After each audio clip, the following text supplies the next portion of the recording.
को लाया आज। यकीन मानिए सर, कवि होना कोई सरल काम नहीं होता है। आप तो अच्छे लोग हैं, आपने हमारा स्वागत किया सर। राजस्थान में पशु मेले लगते हैं, वहाँ कवि सम्मेलन होता है, हम वहाँ भी जाते हैं। और वहाँ ऐसे आप जैसे पढ़े लिखे लोग नहीं बैठते हैं, वहाँ वो लोग बैठते हैं जो गधा बेचने और खरीदने आते हैं। और दुख की बात ये नहीं है कि वो गधा बेचने और खरीदने आते हैं, दुख की बात यह है कि वो कवियों को भी उसी निगाह से देखते हैं। बहुत सारे तो आपस में चर्चा करते हैं कि माल तो अच्छा है। तो अब ऐसे में संकट यह है कि आपने कवि सम्मेलन करवा लिया है। इस कवि सम्मेलन के लिए इन कवियों के बाद अगर ऊर्जा का काम कुछ करेगा तो वो आपकी तालियां करेंगे।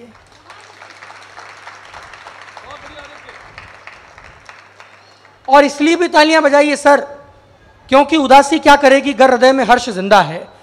महिलाओं से भी मेरा निवेदन है कि आप आज कवियों की ज्यादा सुनिएगा। और आपका आभार इसलिए भी कि आज आप सीरियल छोड़ के आई हैं।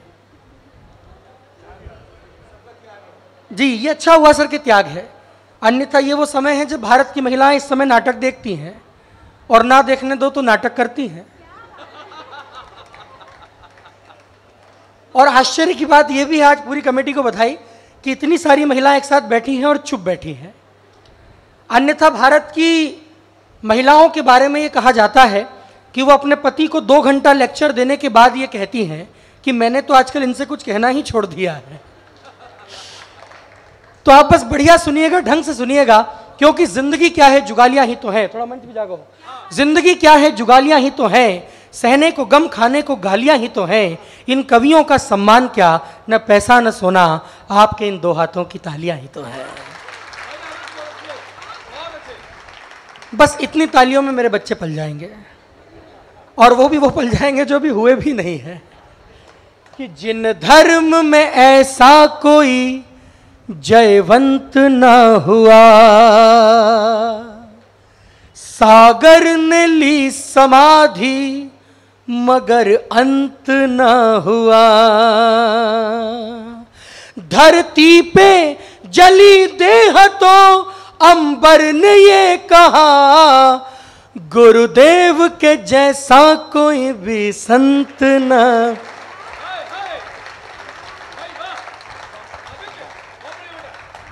आभार। पूज्य गुरुदेव की उपस्थिति है। बड़ी बात यह है सर कि आपने ये कवि सम्मेलन करवाया है।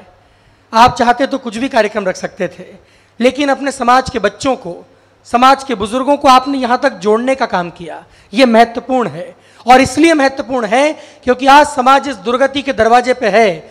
ऐसा नहीं विदेश में दौलत नहीं मिली, रिश्ते निभाने की मगर नीयत नहीं मिली।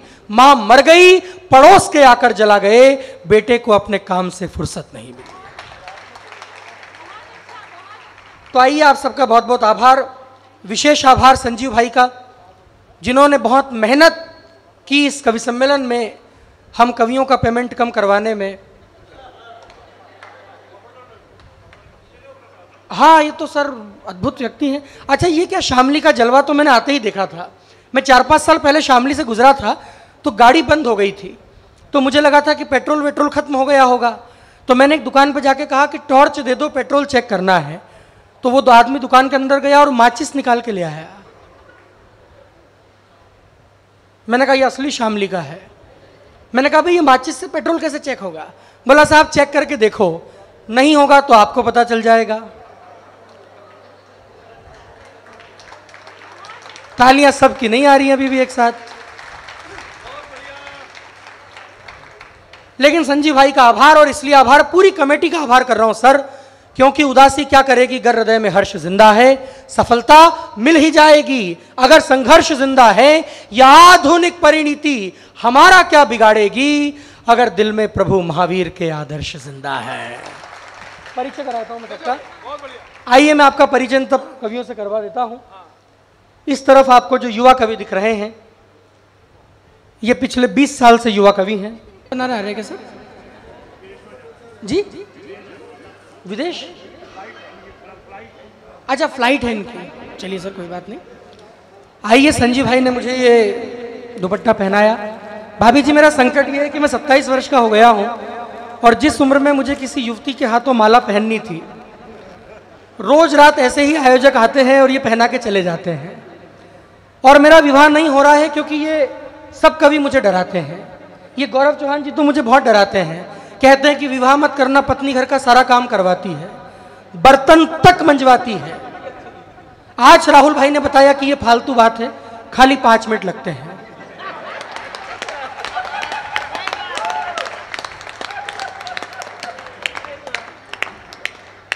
अच्छा, जैसे अमित भाई ने कूट के तालियां बजाई हैं, लगता है इनको भी 5 मिनट ही लगते हैं। जी सर, अच्छा आपको 10 मिनट लगते हैं? ढंग से धो नहीं पाते हैं तो 2 बार मांजते हैं, ये भी बहुत अच्छी बात है।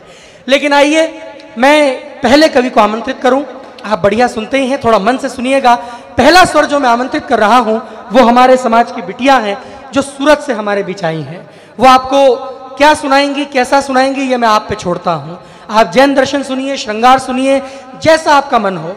आप सुन भी सकते हैं, चाहे तो देख भी सकते हैं। दिखने में भी सुदर्शन है, बोलती भी अच्छा है, गाती भी अच्छा है।